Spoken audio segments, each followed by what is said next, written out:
How's it going, everybody? Denson here. I am currently on tour with Wicked the Musical, and I'm in an Airbnb in Boise. We have one more week to go here, and I wanted to make a video for you guys about something that I've been doing for quite some time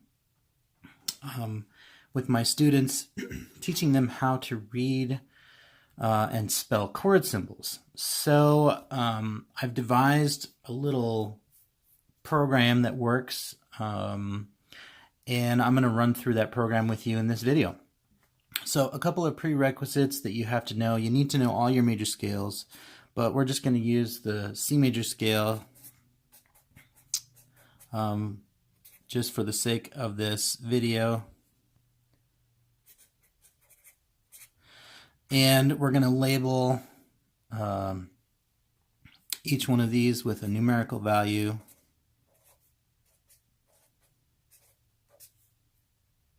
Eight or 1, whatever. And then we're going to keep going for another octave.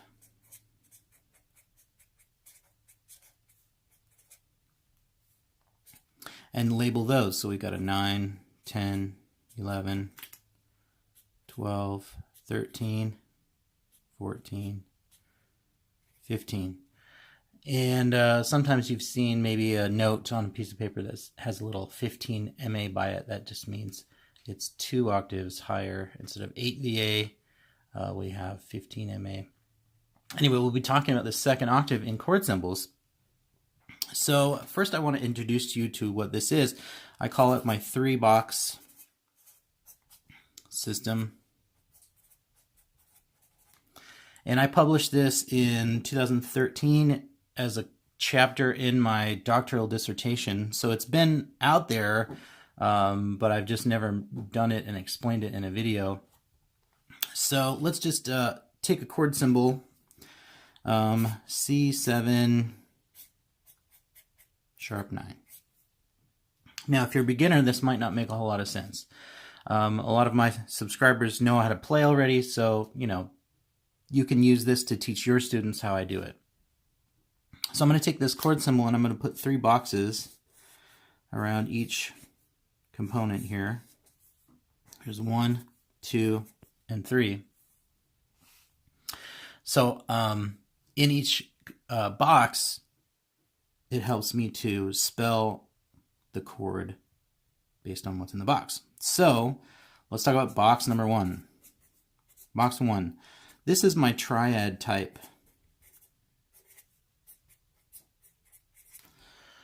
Okay. So if I have just the letter of whatever it is, okay, just the letter, that is a major triad. Now, the chords and the numbers that follow the chord are all based off of the major scale of that letter.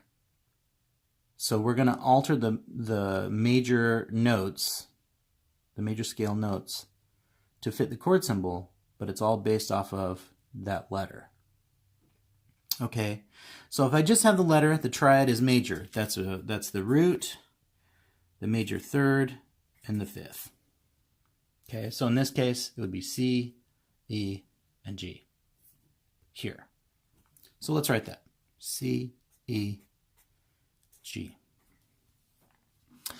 Okay, so in box number 1, it'll also indicate the other kinds of triads. So we have some kind of indicator in nomenclature. Sometimes you see C little m, or CMI, or CMIN, or a C minus, something like that. That equals a minor triad. So that's going to be root, a flat third, and a fifth. So in the case of C major, we're going to alter the third.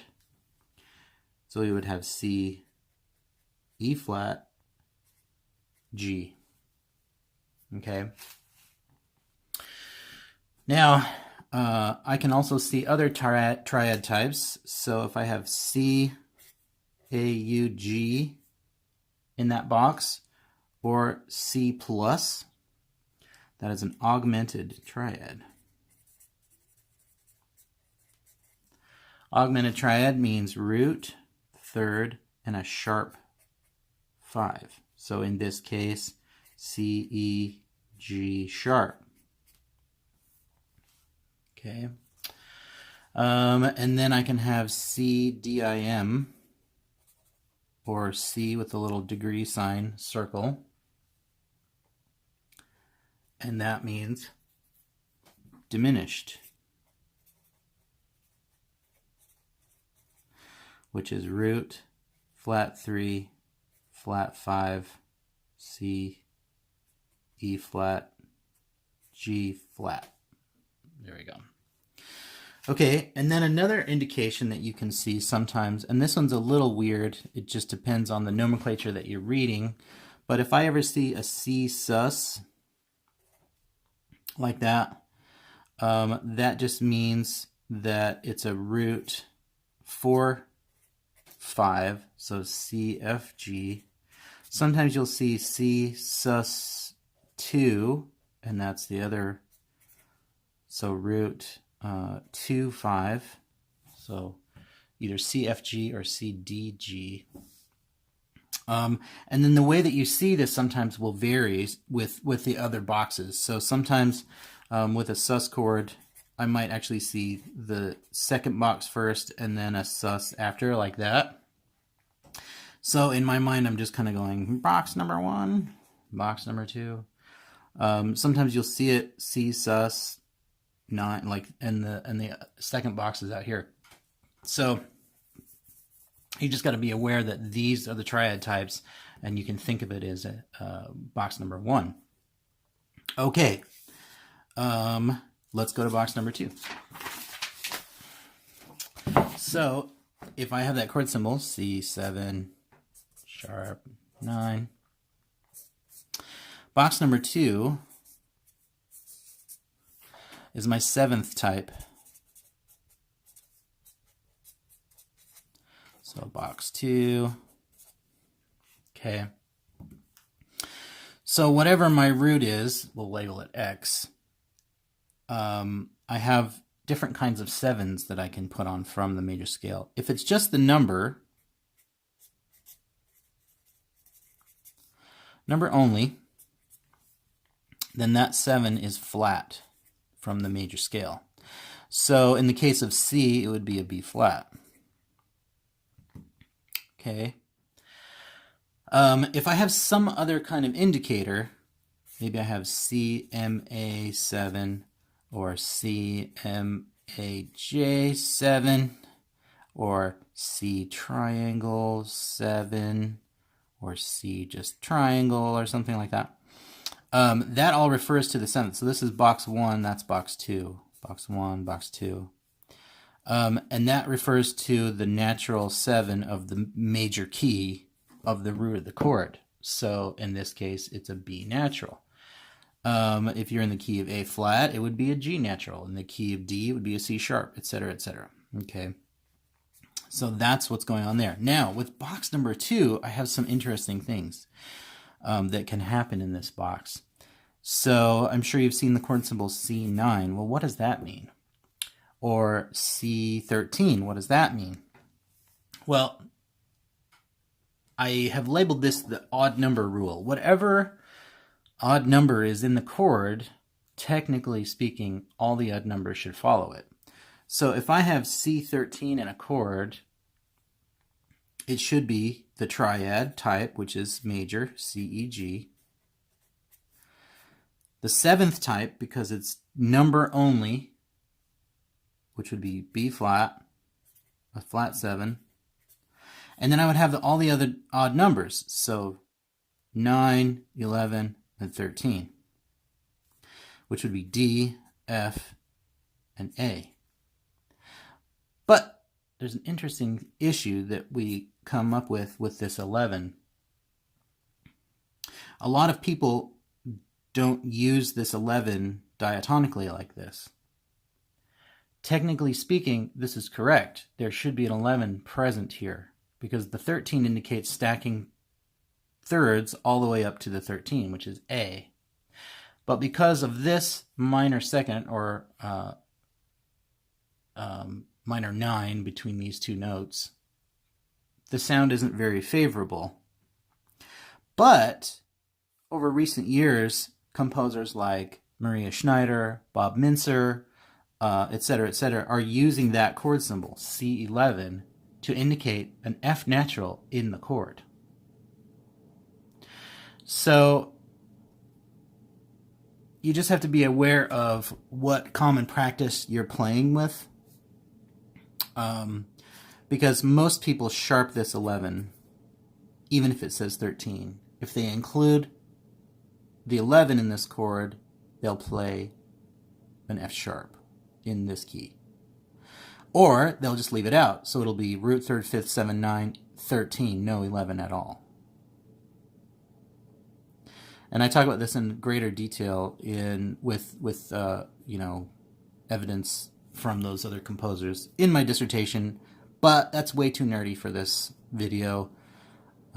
Just knowing that having these numbers only means that there's a B flat in there. So if I have C triangle 9, that means I've got a root, 3rd, 5th, normal 7, and 9 in that chord. C, E, G, B natural, D. Because remember, the 9 is back here. There he is, or she, or it, whatever. We love our notes. Okay. So again, if I have the, in the first box I've got C minor with a 9. That would be root, flat 3, 5, number only, flat 7, 9 in that chord. If this were an 11, I would have an 11. If it were a 13, I'd have a 13. And there you go. That looks like the letter B. I'm sorry. That's a 1. Now it's even worse. Sweet. Okay, so second box has a little bit of some rules. Anything in that second box that's not a 7 will replace 7. So if I have C6, that's root, 3rd, 5th, 6. If I have C6, 9 like that, root, 3rd, 5th, 6, 9. You'll see that chord symbol. Okay. You can have a minor triad with a major 7. That's still the second box. Okay. So that's how that works. Now, let's go to box number 3. Box 3. This is any additions or alterations,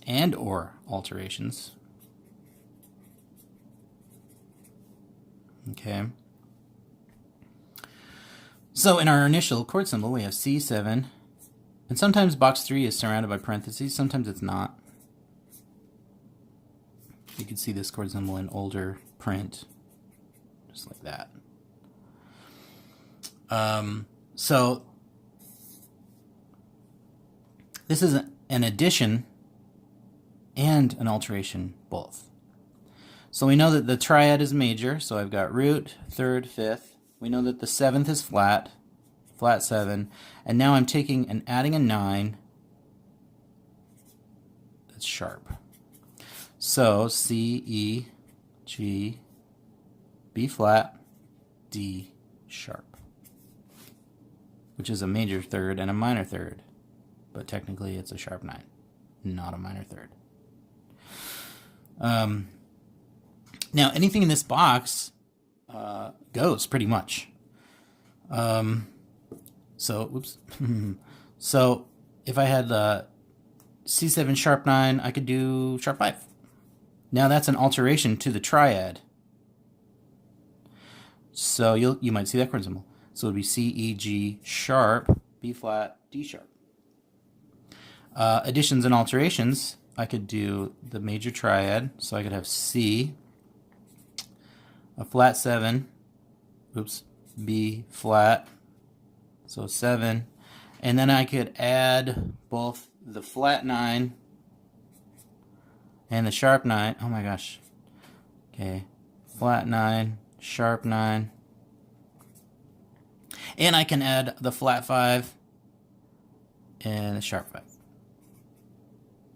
And that would indicate that they're closely voiced. So C, E, G flat, G sharp, B flat, D sharp.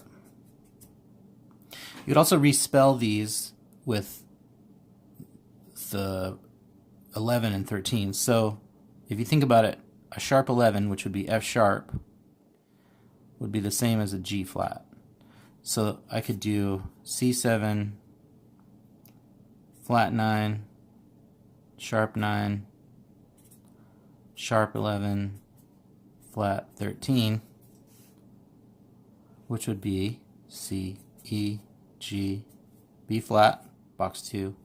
So box 1, box 2, D flat, D sharp, F sharp, A flat.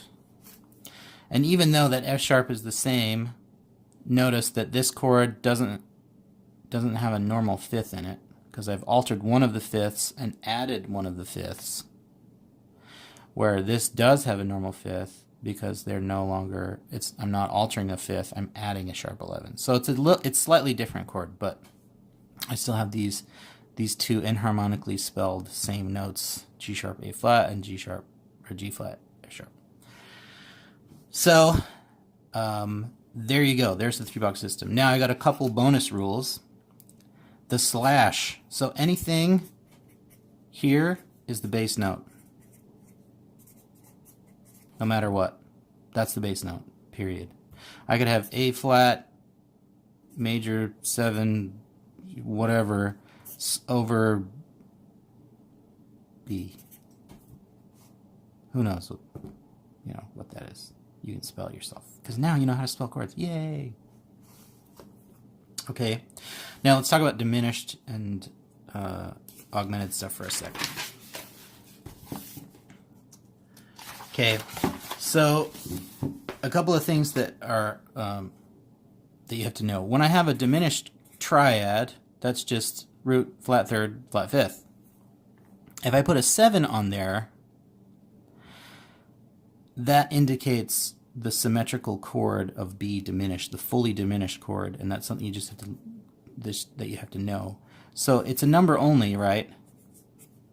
But it's not just a flat 7, because I'm sort of Venn diagramming that little guy right there. So the 7 would be diminished, which means doubly flatted to the key of the root of whatever that is. Now I do have such a thing as half diminished, and that has its own symbol. It's this little guy right here, this little cycle with a slash. Okay, and that what that is actually closing off the Venn diagram, and it's just a normally flatted 7. So root, flat 3, flat 5, normal flat 7, root, flat 3, flat 5, double flatted 7 in this one versus that. Now some people will write the chord B minor 7, flat 5. So now I'm able to actually use all 3 boxes for this same little symbol here, because I've got my minor triad, B, F, B, D, F sharp. I'm not going to write it sharp because it's marker. Then I've got a flat 7, which would be A, and then I flat that 5, which would make it F natural. Yeah, that alters the F, that would be an F sharp. Well, okay, I'll put it. That would be F sharp. Now it's an F natural, and it's the same as this. So this chord symbol is the same as this chord symbol. Okay, so now let's talk about a few other things.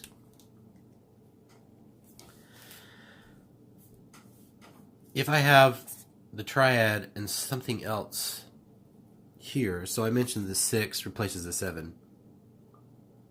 So it would be root, 3rd, 5th, 6th. You can also think about the additions of the 3rd box without a 7. So C, here's the 2nd box, there's nothing here, and then I can do like add 9. And that's a chord symbol you'll see, like C add 9, which would be C, E, G, D. There's no 7 in there. With the 3rd box, you could do pretty much anything like that. C add 2 would be C, D, E, G, like that. But these are basically the same, I mean, they're the same sound. So that's just a little more specificity. Okay. So pretty much the 3rd box, anything goes. I can add or alter whatever I want in that 3rd box. Now let's talk about sus chords and the common practice of the 11th one more time. So if I have C sus 2, that means C, D, G. There's no 3rd when I C sus. There's no 3rd. C sus 4, there's no 3rd.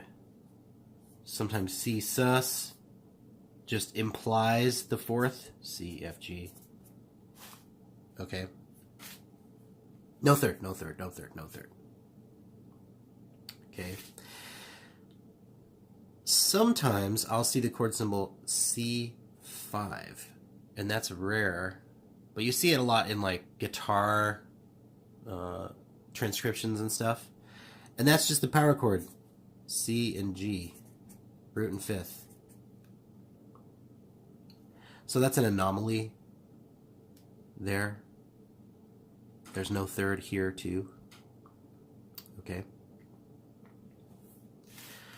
Now, the question has arisen, what about the common practice of taking this and making that 11 sharp? Why do that?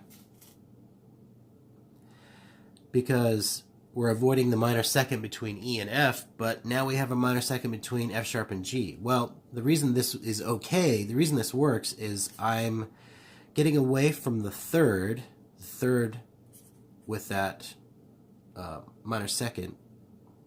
Okay, so C, E, G, B flat, D, F sharp, A.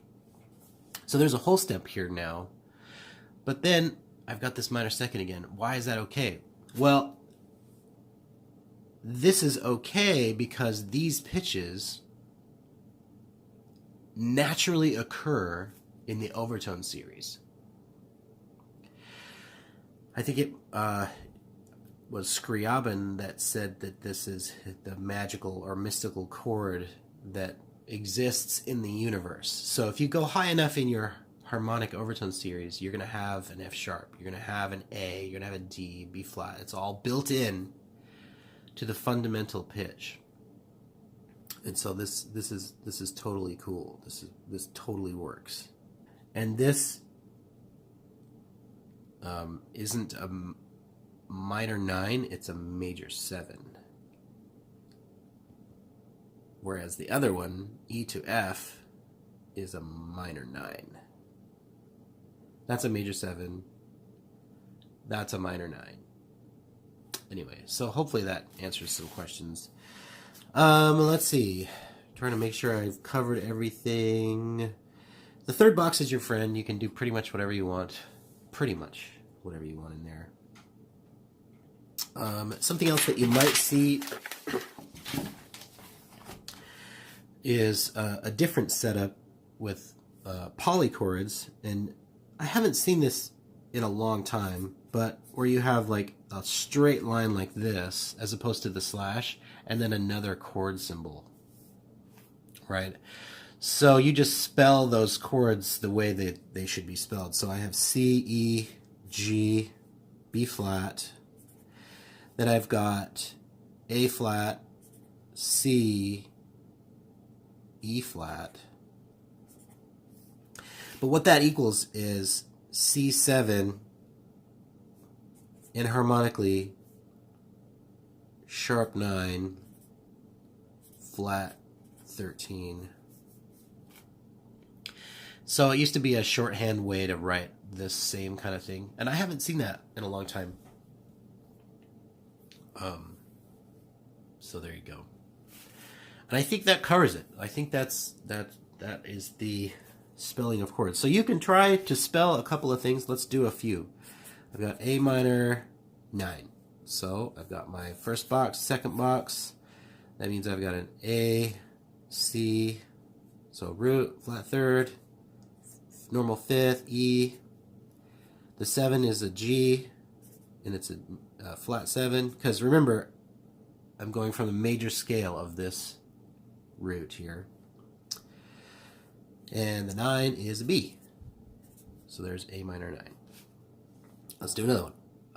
A flat 7, sharp 9, flat 5. Okay, so I've got A flat, C, E flat. Then I've got a flat 7, so it would be G flat. I've got a 9 that is sharp, so that would be B natural. And then I'm going to alter the 5th and flat it again. So there you go. That's your chord. So experiment. Get out a real book or iReal Pro or something and go through the chord symbols and just try to spell them. And get on a keyboard and play the notes just stacked in thirds and see what they sound like. All right. Thanks for watching. I appreciate it. Like, subscribe. I'm going to do, the next video I'm going to do is going to be how scales and chords relate. So if I have the C7, what scale can I play over that chord? Or C minor major 7, what scale works over that? To improvise, to play around with. So that's coming up next. All right, thanks so much, and we'll see you next time.